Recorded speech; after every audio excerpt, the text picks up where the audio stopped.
एक ताट चिकनचे 3 भन्नाट प्रकार आणि सोबत गरमागरम कोंबडी वडे. चला तर सुरू करूया. सगळ्यात आधी एका बाउलमध्ये मी अर्धा किलो चिकन घेतला आहे. त्यामध्ये 1 स्पून दही, 1 टेबलस्पून घरी बनवलेली अद्रक लसूणची पेस्ट, अर्धा टेबलस्पून हळद, 1 टेबलस्पून धने पावडर, 1 टेबलस्पून जिरा पावडर,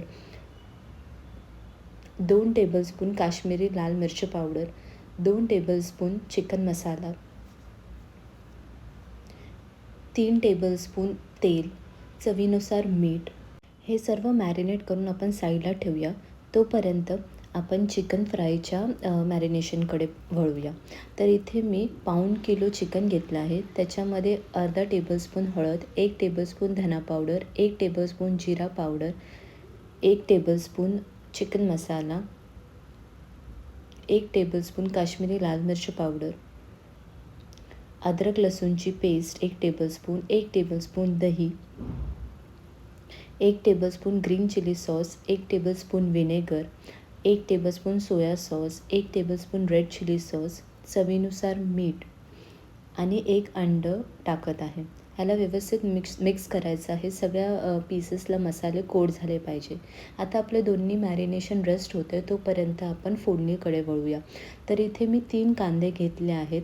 चिकन रस्सासाठी 3 कांदे आणि चिकन सुक्कासाठी 2 कांदे हा रेशिओ ठेवला आहे मी.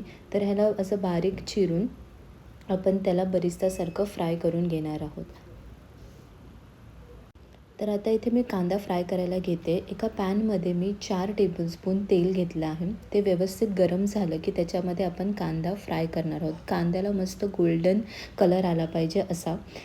आपल्याला ह्या स्टेजला कांद्याला काढून घ्यायचं आहे, कारण की जास्त ते फ्राय केलं तर कडवटपणा येईल. आता त्याच पॅनमध्ये मी परत 2-3 टेबलस्पून तेल घेतलं आहे आणि अर्धा वाटी खोबरं घेतलं आहे. आता दोन्ही गोष्टी थंड होईपर्यंत आपण फोडणीकडे वळूया. इथे मी 4 टेबलस्पून तेल, 2 टेबलस्पून बटर घेतलं आहे, 1 तेजपत्ता टाकत आहे. व्यवस्थित गरम झालं की त्याच्यामध्ये आपण जो वाटण केला होता ना कांद्याचा तो टाकणार आहोत. बरिस्ता जो फ्राय केला होता तो टाकणार आहोत. आपण खोबऱ्याचं वाटण याच्यामध्ये नाही टाकत आहे, ते आपण नंतर टाकणार आहे.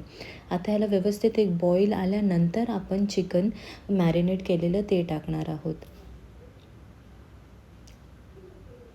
ह्याला व्यवस्थित असं मिक्स करून घेऊया. आता इथे पुन्हा बॉईल आले. फ्लेम आहे ना मीडियम टू हाय फ्लेमवरती ठेवली आहे.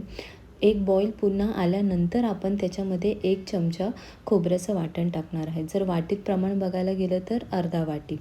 आता आपलं हे चिकन सुक्का रेडी होतं तोपर्यंत आपण रश्श्याच्या प्रोसेसकडे वळूया. इथे मी 3 टेबलस्पून तेल घेतलं आहे, 2 टेबलस्पून बटर, 1 तेजपत्ता आणि ह्याच्यामध्ये आपण कांद्याचं वाटण टाकणार आहोत, फक्त कांदावालं.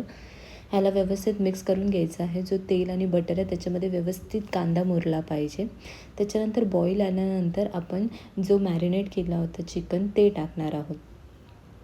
ह्यालाही व्यवस्थित मिक्स करून घ्यायचं आहे. आता चिकनला बॉईल आलं आहे. आता मी याच्यामध्ये वाटण ॲड करत आहे खोबऱ्याचं. आता ह्यालाही व्यवस्थित मिक्स करून घ्यायचं आहे. सगळं चिकनला पूर्ण ते कोट झालं पाहिजे वाटण. व्यवस्थित बॉईल आल्यानंतर आपण ह्याच्यामध्ये पाणी टाकणार आहोत. तर मी इथे आहे ना 1.5 ग्लास पाणी टाकलं होतं. तुम्हाला ग्रेव्ही कशी हवी आहे, जास्त थिक हवी आहे, जास्त पातळ हवी असेल त्या हिशोबाने तुम्ही पाणी टाका. आणि आता आपण ते झाकण ठेवून त्याला शिजू देऊया. तोपर्यंत आपण चिकन सुक्का बघू. तर आता आपल्या इथे चिकन सुक्कासुद्धा रेडी आहे. मला इथे अर्धा तास लागला चिकन शिजायला. तर इथे कोथिंबीर करून गार्निश करूया. तोपर्यंत आपण चिकन रस्साकडे वळूया. चिकन रस्सा पण व्यवस्थितपणे शिजला आहे. मला जेवढी क्वांटिटी हवी आहे तेवढी झालं. तर ह्याला कोथिंबीर टाकून गार्निश करूया. मला चिकन रस्सासाठी 45 मिनिट्स लागले. आता आपण बनवूया कोंबडी वडी. इथे मी ना रेडीमेड पीठ घेतलं आहे 2 वाटी. त्याच्यामध्ये मी 1 टेबलस्पून रवा टाकत आहे, अर्धा टेबलस्पून हळद, 1 कप कोमट पाणी उकळून ठेवलं आहे.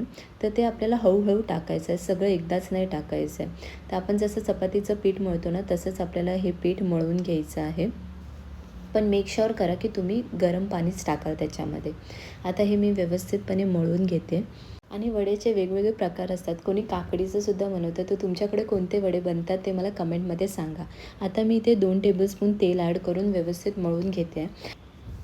तर आता आपलं पीठ व्यवस्थित मळून झालं आहे. इथे छोटे छोटे गोळे करून मी ठेवत आहे. आणि ना पीठ मळल्यानंतर लगेच वडे करण्यापेक्षा ना थोडा वेळ त्याला पीठला मुरू द्यायचं. तर मी इथे बॉल्स बनवून ठेवते आणि माझं चिकन फ्राय बाकी आहे करायचं. तर आपण चिकन फ्रायच्या प्रोसेसकडे वळूया. इथे मी हे ग्रिल पॅन घेतला आहे आणि त्याच्यामध्ये 4 टेबलस्पून तेल टाकत आहे. आणि ह्याची गॅसची फ्लेम आहे ना लोच ठेवायची, कारण की हे पॅन लवकर तापतात. हे बघा तुम्ही बघू शकता. तर आता आपण चिकन फ्राय केलेलं जे मॅरिनेशन होतं ते आपण एक एक करून पीस ठेवूया. आणि प्लीज मेक शुअर करा की गॅस फ्लेम लो असेल. त्याने काय होईल ना, चिकन मस्त शिजेलही आणि ज्युसी पण होईल. इथे मी चिकन तव्यावरती टाकल्यानंतर मी 15-20 मिनटानंतर तिला फ्लिप करत आहे. त्याने काय होतं ना, की ते कुकिंग प्रोसेस डिस्टर्ब पण नाही होत आणि चिकन व्यवस्थित शिजलंही जातं. आता हे व्यवस्थित फ्राय होऊ दे, तोपर्यंत आपण वडे थापून घेऊया. तर इथे मी ना एक प्लास्टिक पिशवी घेतली आहे, त्याला तेल लावलं आहे आणि आपण जे बॉल्स बनवले होते ना ते मी ह्याच्यावरती ठेवते आणि फक्त प्लेटने तुम्हाला प्रेस करायचं आहे, जेंटली प्रेस करायचं आहे, असं गोल गोल फिरवायचं नाही. आणि हे बघा आपला वडा रेडी आहे, ना जास्त जाड ना जास्त पातळ. आता तेल मस्तपैकी गरम झाल्यानंतर तुम्हाला टाकायचं आहे. हे बघा टाकल्यानं ते बबल्स आले पाहिजे, ह्याचा अर्थ आपलं तेल व्यवस्थित तापलं आहे. आता इथे बघा वडे टाकल्यानंतर ते व्यवस्थित टम्म फुगले आहेत. तर ही प्रोसेस तुम्ही फॉलो करून नक्की बघा. तर आपल्या आता पूर्ण थाली रेडी आहे. आता आपण गरम गरम तिला सर्व करूया. आणि हो, ही थाळी फक्त गटारीलाच करायची असं काही नाही आहे. तुमच्या घरी काही सेलिब्रेशन असेल, काही ओकेशन असेल, तर अशी फुल ऑन चिकन थाली पण बनवू शकता.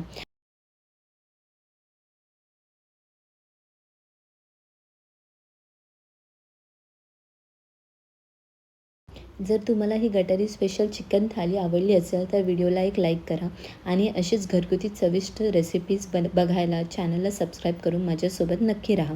आणि हा व्हिडिओ एखाद्या चिकन लवरला नक्की शेअर करा.